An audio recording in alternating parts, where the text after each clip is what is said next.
জায়গাটি এই জায়গায় অনেক ধরনের দালাল থাকে।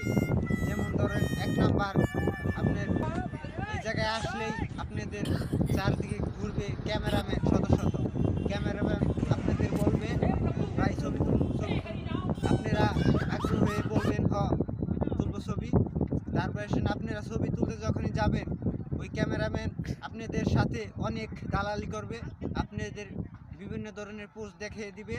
ওই পোস্ট দেখিয়ে দিয়ে আপনি ছবি তুলতে চাবেন 10-12টি, ওই ক্যামেরাম্যান তুলবে আপনাদের ছবি 100টির মতো। তারপর শুনি হয় ঝামেলা, আপনাদের বিল হয়ে যায় 200 থেকে 500 টাকা। এই আপনাদের কথা আমি একটিবার বলি, আপনারা যখনই এই 0 পয়েন্টে আসবেন আপনারা সতর্ক হয়ে চলবেন। এই 0 পয়েন্টে অনেক ধরনের চোর ডাকাত থাকে, আপনারা ভালোভাবে ঘুরবেন। আসসালামু আলাইকুম।